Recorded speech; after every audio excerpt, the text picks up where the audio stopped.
Whistleblowing is it's a timely topic. It's been in the news at the highest levels of our government. I had been involved in some whistleblowing over the course of my career. I would say overall it's not something I'm necessarily proud of, but it was something that ended up as a positive for me based on having support from my family, my chain of command, investigators, elected officials. So overall, I feel like thinking about the positivity of the process is something that is important to convey, because just the sound of whistleblowing or whistleblowers, it tends to make everybody uncomfortable. It's stressful. I can tell you it's extremely stressful for the whistleblower. In fairness, it's extremely stressful for the chain of command or the supervisors that are dealing with the whistleblower.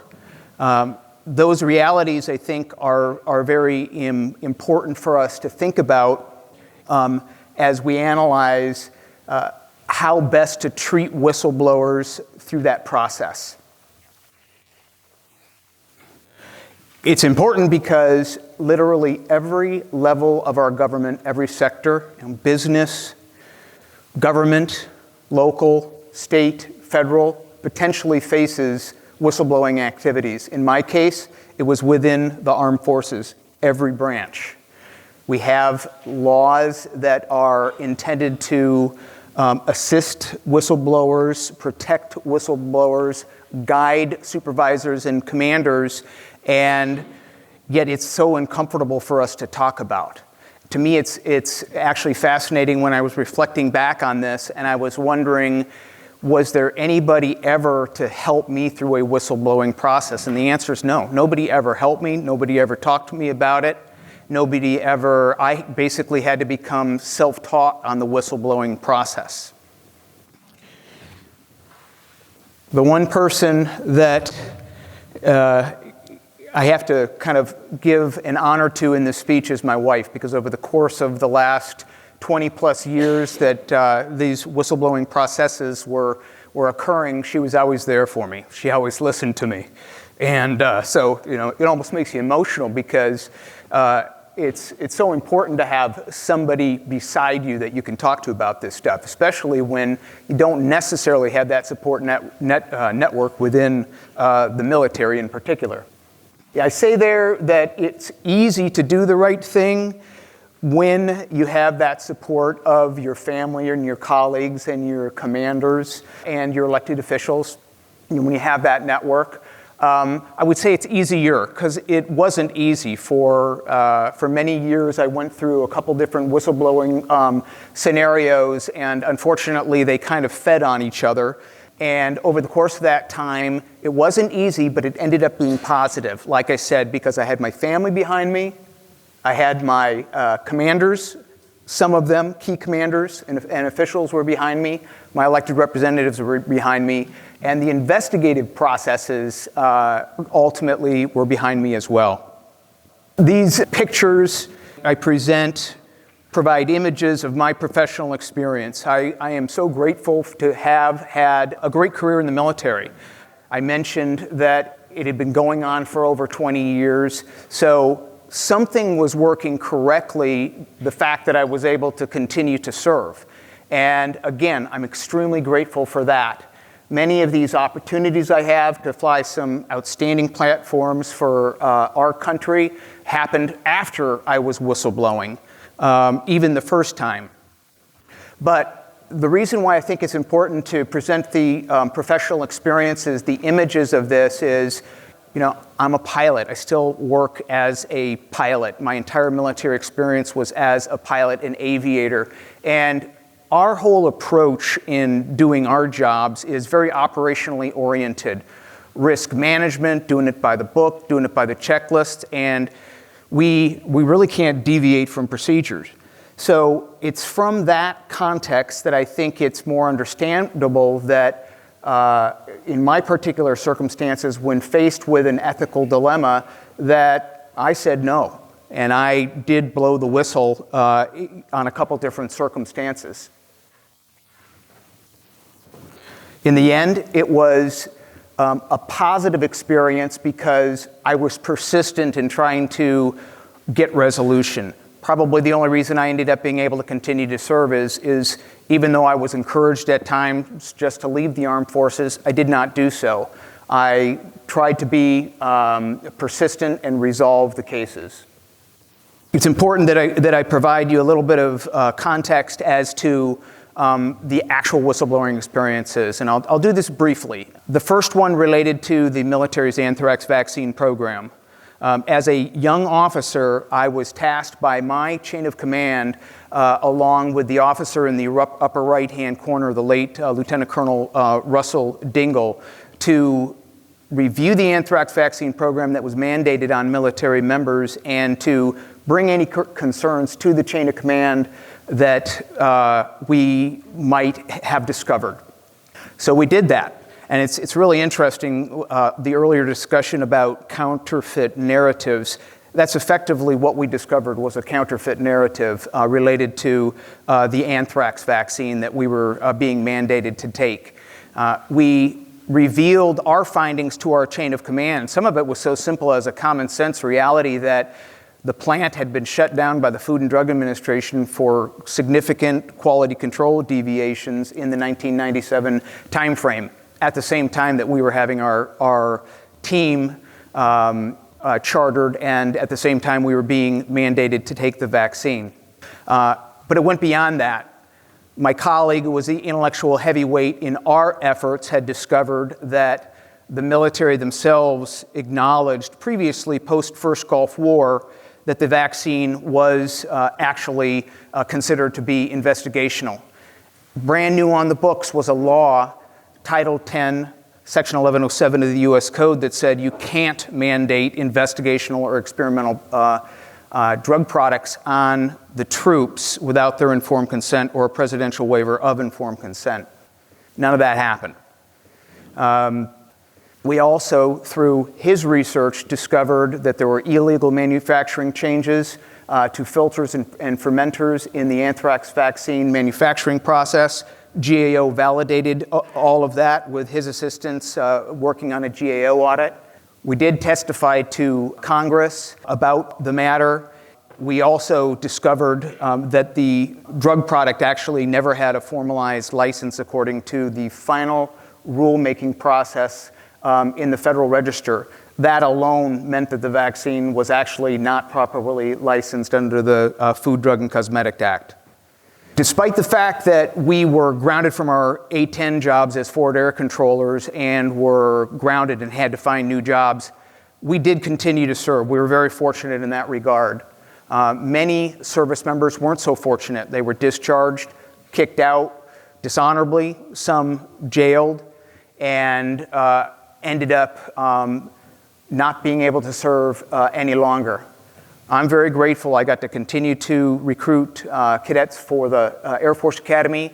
I was able to find my way back into flying remotely piloted aircraft, and I was able to attend the master's degree program at the Naval Postgraduate School through the Center of Homeland Defense and Security.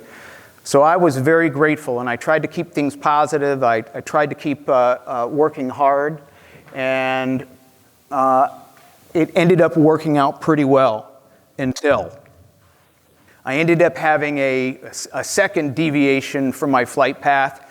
Ultimately, much of it was blamed on the first deviation, but I ended up in a unit working hard, doing combat missions, but also having supervision responsibilities over a group of people. One of them happened to be a NCO that senior leaders above me were trying to force out of our unit. He asked for my help. I've never been really good about saying no. I helped him.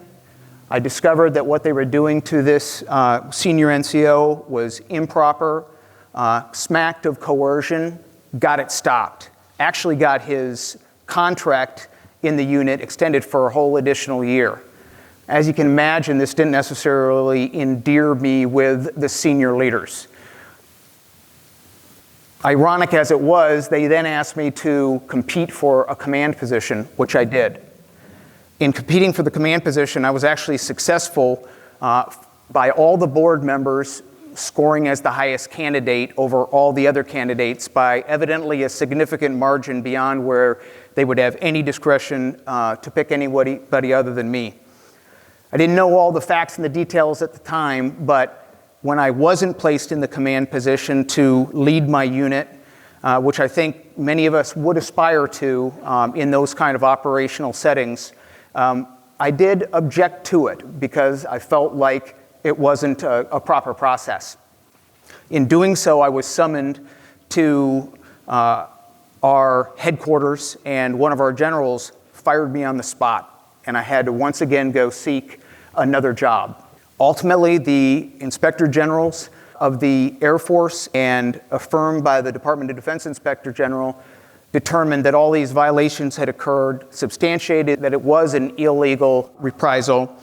And once again, my faith in the process was restored, and I basically did continue to serve at that point, and there's been a fairly lengthy adjudication process, but I do actually, from a corrections perspective, have a pending promotion confirmation after being selected by a promotion board. So I'm very grateful that the system works. In that regard, I think it's important to talk a little bit about the historical context and my own breakdown of what a whistleblower is. If we think about where whistleblowing came from and our duty or obligation to whistleblow, I think that it's interesting that even prior to our founding fathers, there were social and security contract philosophers that guided us, guided our founding fathers, encouraged them to create a government, giving it unalienable rights to our people. They wrote a constitution, and in that preamble of the Constitution, it says, "We the people." They were basically giving the people of this country a voice. I look at the Whistleblower Protection Act as an extension of that. Basically, our government has a contract to make sure that they protect people when they voice concerns. Beyond this historical context, the Founding Fathers very early on actually resolved, based on whistleblowing events in the armed forces in the 1770s, that any officer in the government that becomes aware of misconduct or fraud has an obligation to report that to the Congress or other appropriate authorities. So it was literally part of the Founding Fathers' vision to make sure that we protected whistleblowers and encouraged them to voice their concerns.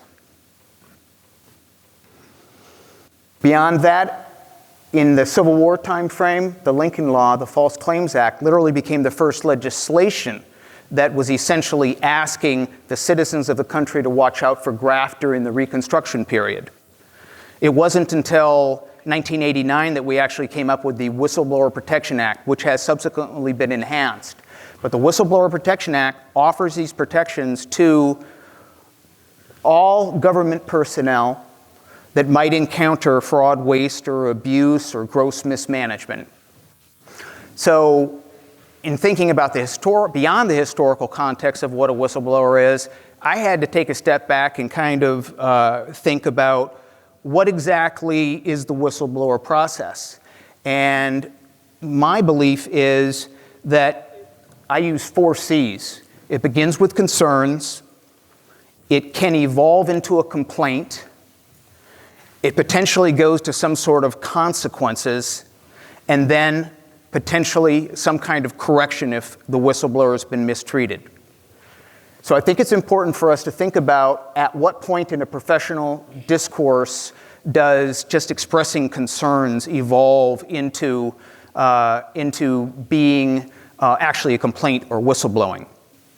And it's when it bridges that gap, when concerns are not listened to, when the whistleblower feels like they need to file a complaint. We often refer to it as a protected communication. A testimony to Congress qualifies, a written complaint qualifies. And it is something that we've kind of had a breakdown, just the very fact that a complaint is being filed. But I'm also going to contend to you that the very evidence that the process exists is an evidence that we're actually following this process that was literally envisioned by the Founding Fathers and is protected by law. The whistleblower challenges are immense, primarily because we don't talk about it, we don't want to talk about it. I've been very fortunate because I've had a great deal of time to reflect on it.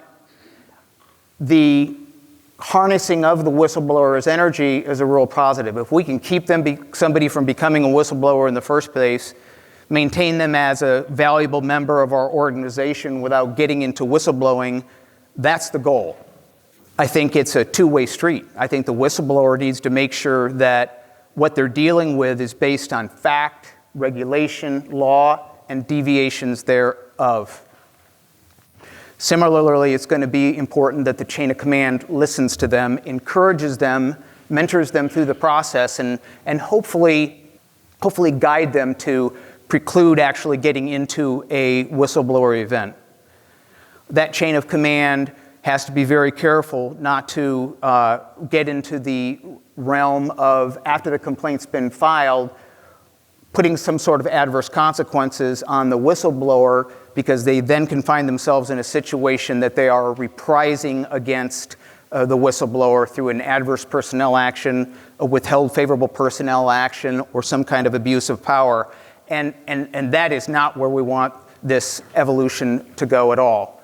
If it does, that's when we end up with the corrections process. And that's what's the good news is there's ways to protect people. I believe that protecting our whistleblowers actually protects the institution. You see on this slide that there is an honor code up there, that there are core values listed. All organizations have similar types of oaths and values. Coming in the door, we ask our people to follow these tenets and to live up to them. And the very fact that they are expressing concerns or potentially blowing the whistle means that they are taking these values and oaths and codes seriously. I believe that that's the dialogue we need to be having, is making sure we root everything back to these original values that not only historically support whistleblowing, but also that our organization has asked our employees to live up to. It's so important to me that we allow the whistleblower to have a voice. All of the kids that are shown here, they're my kids. I'm very proud that hopefully I was able to go through all of these years, even though I was bringing it home. I tried to do so in a positive way, and I tried to make sure that I didn't disappoint my family, that I did not disillusion them, and I think I did a good job, because all three of my kids enlisted. I've got my sons here, my nephew, my niece, friends of my son. So I think I did a good job. I hope so. And the bottom line is if we keep a positive outlook on whistleblowing and the Whistleblower Protection Act and going through these process of resolving concerns, I think we can have a byproduct like this, where our kids actually do serve and follow us and are inspired and hopefully continue the legacy of serving our country. And so just as I'm thankful for everybody who supported me over the years, the system, I appreciate you all reflecting on this. Thank you.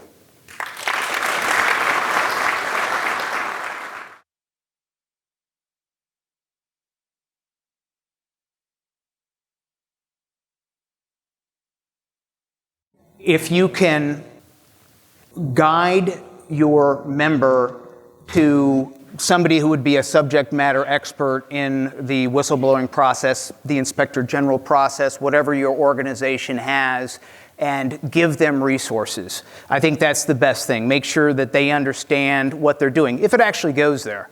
Prior to it going there, to any kind of complaint phase, I think that if you if you have an open door policy, open arms to try to resolve their concerns.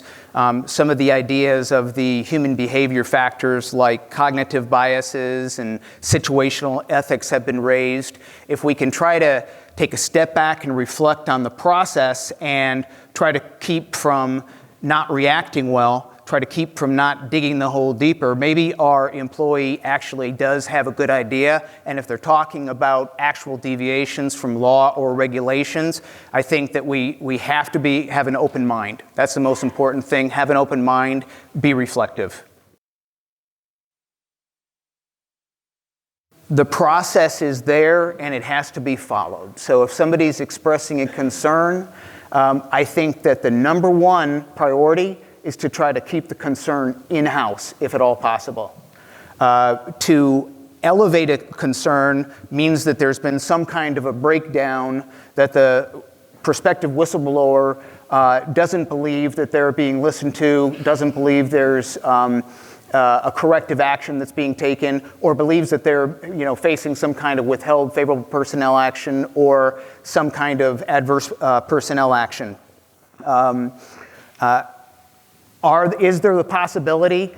This is a tough part of the subject, because for somebody like me that believes in the process, I would be naive to assert that all whistleblower cases are legitimately navigating the process based on facts and law and regulation. And that's why I tried to throw that out there as an important caveat to ensure that if you're the whistleblower, follow those tenets. Make sure that what you're complaining about actually is a significant deviation from the flight path and needs to be corrected.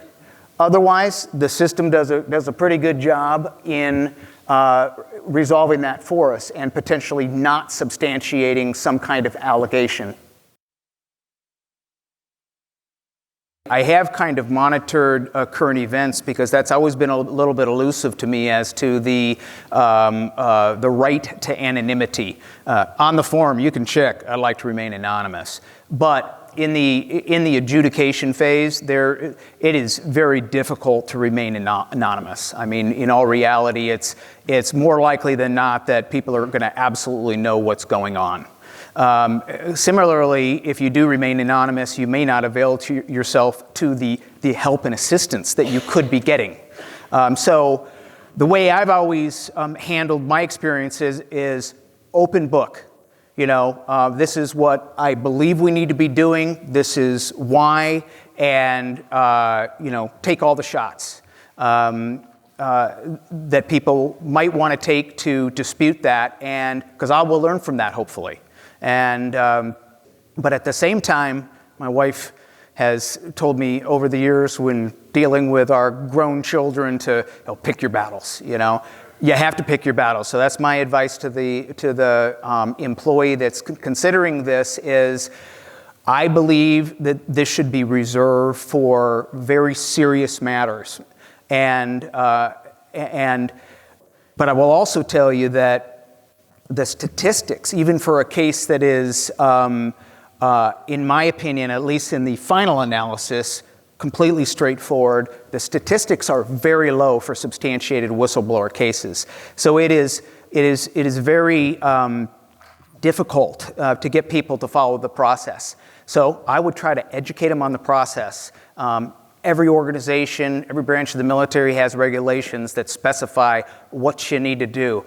They need to get into those. They need to follow the time constraints. They need to ensure that they kind of know where their situation falls, whether it be a withheld favorable personnel action or something else adverse. So that's my thought is, you have to educate them. You have to help them. And I really didn't have that. As I mentioned, I've basically self-taught on the process.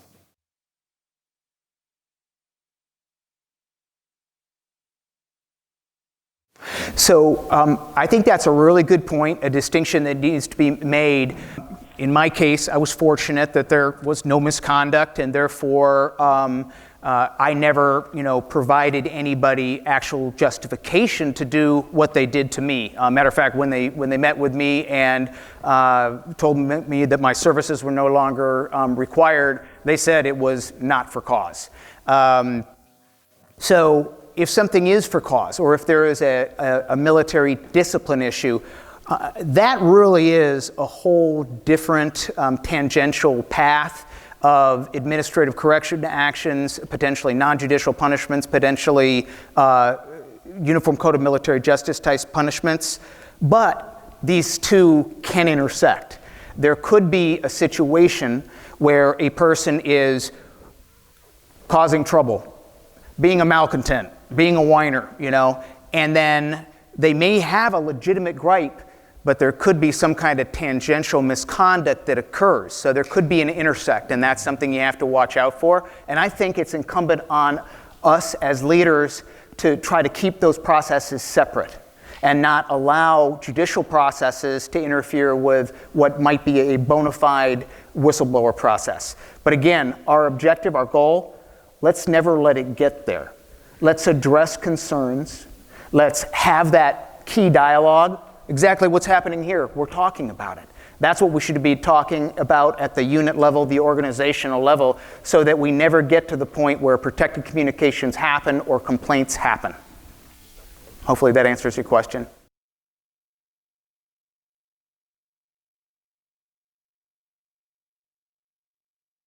Over the course of the time frame from about 1997 to 2003, I continued to serve, and I always found it odd that after refusing to participate in the anthrax vaccine program that they didn't punish us like they did thousands of other people, to include these severe punishments, dishonorable discharges. So I've always felt like there was an inequity, and I made overtures over the years to many government officials to try to resolve that, to try to get corrections for our troops. There was a House bill that we helped with. It didn't get very far, but there was a legislative attempt. Most recently, and this is, I think, the most successful piece, sometimes these take a lot of years to get people to take a step back, but that is what is happening. President Trump has encouraged the Department of Defense to ensure that there is guidance to our corrections boards in the military to reverse inequities, injustices, and errors. First test case, young Marine, 15 years ago, he received a bad conduct discharge, a demotion from E5 to E1, months in the brig, loss of his VA benefits. Just recently, he was, based on this guidance from the Secretary of Defense to the Corrections Board to reverse these inequities, his demotion was reversed. He got his E5 back. He's going to be getting some semblance of back pay. They sent him a good conduct medal. They are restoring his VA benefits, and they upgraded his discharge from bad conduct discharge all the way to fully honorable. And I don't know about you, but this just doesn't happen. And so not only am I proud of this young man for having the persistence to pursue his case, but I'm actually proud of our government, our administration, our Department of Defense for being reflective and taking a look at this, because there is no justification for allowing many of us to continue to serve and retire. And then you had these other individuals that they were essentially trying to make an example of in the name of good order and discipline. So my take on it, but it's going in a good direction. A lot of work yet to go.